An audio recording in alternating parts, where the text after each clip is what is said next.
Oh, Ron, how did it come about with getting Warren Sapp in here? I guess he said he talked to Martin, but what's Yeah. the value of having a guy like him talking to the players? Well, it was kind of interesting.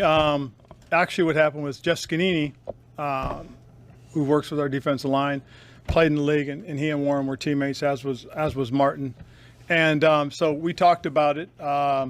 Jeff had, when he was with the 49ers, Warren had come in and spent a week or two with them as well. So he started talking about that and thought it would be a pretty cool deal.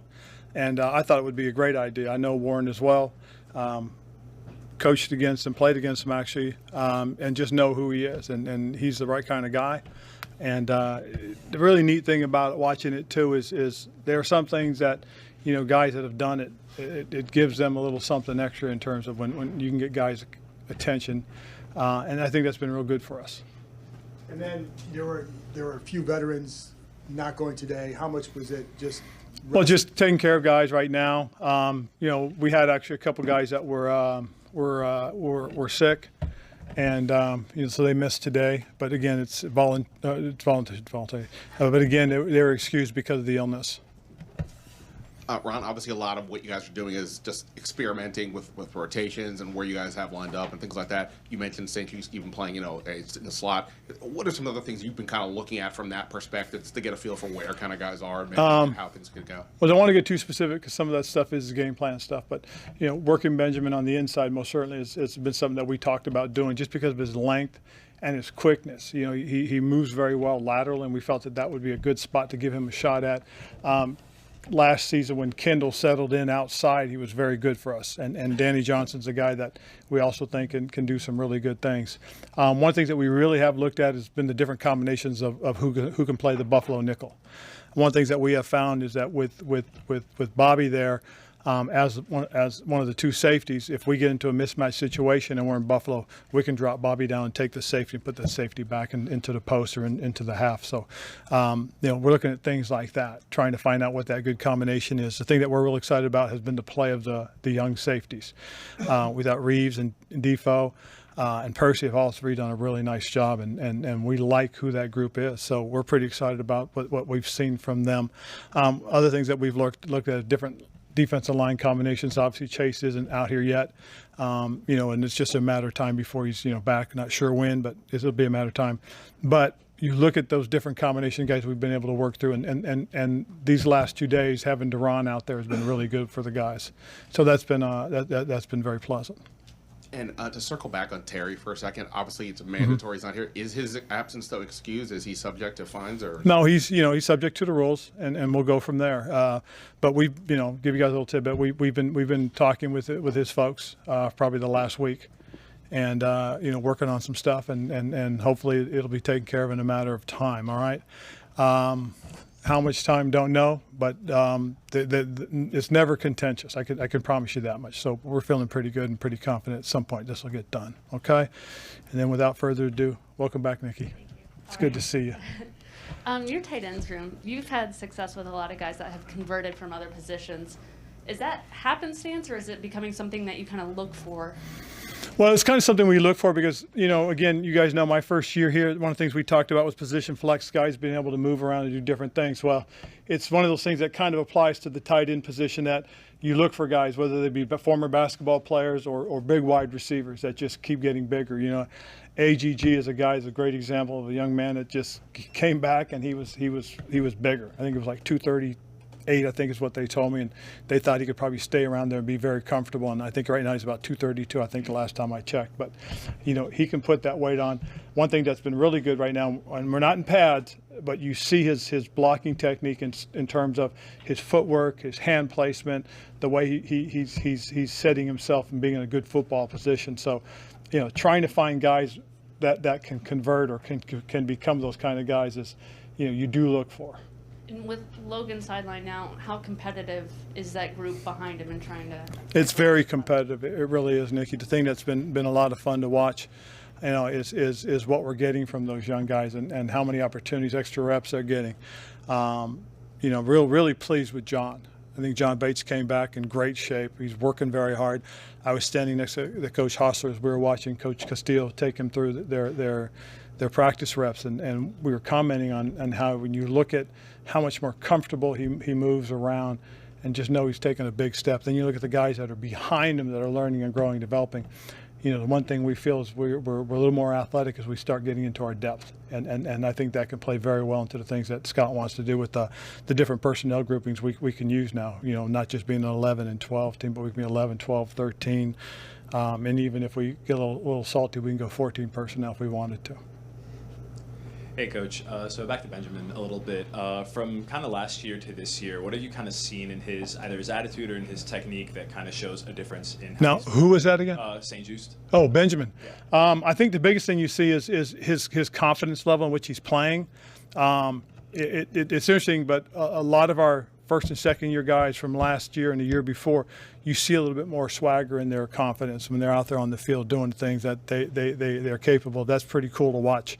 But you watch him, and it's interesting because I know a couple of times, he's been matched up on Jahan, and he's done some pretty good things. Jahan got him yesterday on a well-thrown ball by Carson.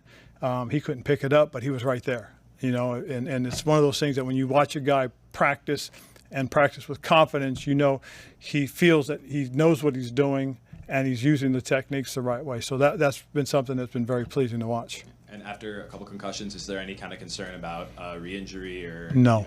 Not at all. No. What we're hoping is that he's recovered more than enough. With the way we're trying to emphasize, keeping our heads out of these drills and really playing with our hands and our eyes. We're trying to be very, very diligent with that. Thanks, Coach. Yes. Hey, Coach, it's the 50th anniversary of Title IX. I was just hoping you could speak a little bit on the impact of that case, and in particular with coaches like Jennifer King. Well, I think it's great that we can celebrate and honor something that's hopefully bringing equity and fairness in athletics, but not just athletics, but in life in general. I think that what it did was made us aware. What it did was it got us to open the doors, help kick down the walls. And, with somebody like Jennifer is a tremendous example of a person getting an opportunity. And it's really kind of neat to have seen where she started when I was back in Carolina to where she is now. She's a completely different person. She coaches with confidence. She has a little bit of swagger about herself in terms of when you talk football with her, you talk X's and O's, you hear her talk about those things. So I think, the great thing about Title IX, as I said, is it is making sure that those opportunities are out there. And, it's too bad we have to do that, but at least we have a vehicle out there that's helping us, keep going forward. Ron, with everything that obviously has gone on over the last week plus, did today feel more for you like authentic football, real football, and how important is that going into this 5-week break that maybe you guys end just talking football? It was great. Actually, yesterday I thought was pretty good too. After did the press conference before practice, but then we were able to get on the field and just kind of enjoy it. It was today was really kind of cool because we had the alumni here. Not all of them. It'd been nice to if we could have had a few more guys, but I know a lot of guys are busy working and stuff like that. But it was good to have the guys that did come out, given an opportunity to meet our players. And they're having lunch right now down under the tent. They're having barbecue, which is kind of cool. That they can just kind of relax and spend a little time together. That's been good. We did that intentionally because we want our guys to kind of get a feel and understanding for what it meant to be a excuse me for saying, but a Washington Redskin.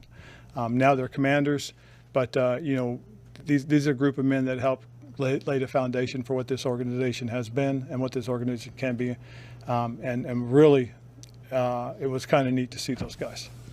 You mentioned they played as Redskins, now you're Commanders. How do you help bridge the gap and make sure they feel welcome in the new identity? By doing things like this. What was really kind of neat was Jason Wright was down there with us, myself and Martin. We greeted these guys, and Jason explained the whole thought process behind why the name change was to the Commanders and what Commanders meant in terms of the definition that we put together for it.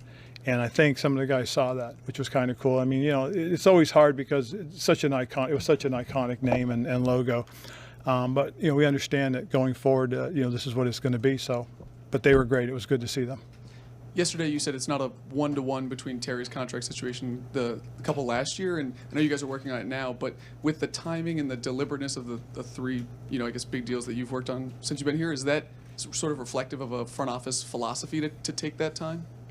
Well, yeah, I mean, at the end of the day, you want to make sure and go through the process of really thinking these things out. There's a lot of planning that goes involved, and it's not just planning for this coming season, but there's strategic planning going forward. I mean, you hope to be able to keep everybody, and I do mean everybody that you can, and we're trying to map it out. If you start spending, then where's the money going to come from? And just how are you going to start planning for it? Well, by one at a time, and being very, very thoughtful about what we're doing. And you mentioned in early May that you would like to add another veteran linebacker. You guys haven't done that so far. Why is that, and do you plan to still? Not too worried about bringing a veteran guy in because their acclimation period is going to be a lot shorter than a lot of these young guys. We want to really take a look at we've identified 3 of these young guys that we really like, and we probably may only be able to keep one of them, maybe 2, but we wanted to give them opportunities, and we've talked about this.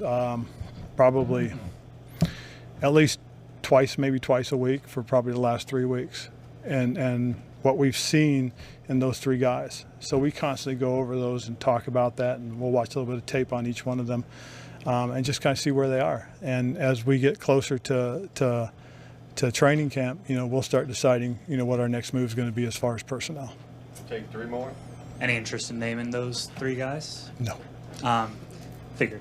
When it comes to keeping everybody, with Terry, someone who's been so exemplary in a lot of ways, do you feel like you want to set the standard and say, hey, we're going to take care of this guy so the future players can kind of see how that all shapes out? Right, and I think that's important. Is that when a player like this does make the impact he's made, and not just on the football team, but around the community and everything, you have to be able to take care of that guy so everybody understands that this is the type of player we want. This is how guys that do it this way, and so that's why. And I've said this. We're not trading Terry. We're everything we're doing is we're trying to get this done. And like I said, just to tell you guys, we've been talking with these guys for over probably the last 7-8 days, and we intend to do this because we believe in who Terry is for us and what he can bring to the table. And one more on him. This team has had its struggles for years, and people think when free agency comes around, why would someone like Terry, who can be productive elsewhere, why would he want to stay around? Is that an image or a reputation you're trying to change, and how can you go about it? Absolutely. That's what we're trying to do. We're trying to get people to understand that, we're not the past. And I've said this to you guys. Please don't try to pull us backwards. Help push us forward. And that's what we really want to do. And if we can get guys like Terry to come here and play for us and have success, have success with Carson. Now all of a sudden people start saying, wait a minute, you can do it here. Absolutely. And that's what we're trying to do. We're trying to create that type of atmosphere. Got time for one more. With Sam Howell, he made a little bit of a buzz when he said that he only eats chicken and pork, not red meat. Just wanted to get your perspective on that. Well, that's he's missing out. I can tell you that much. And yeah, he better be careful, because if he comes to dinner at our house, he's going to have to eat what she cooks, because she's not going to cook anything special. Well, that's Sam. It's kind of funny, growing up where he did. But down in the Carolinas, there's a lot of good pork barbecue. I can appreciate that. So if that's what happens, then okay, all right. First question you got in the past. It really was, because I had to think about the answer. All right, cool. Well, thank you guys. Thanks for tuning in to the Command Report. Please like, share, subscribe, and turn on that notification bell to stay up to date with all the latest Washington Commanders news.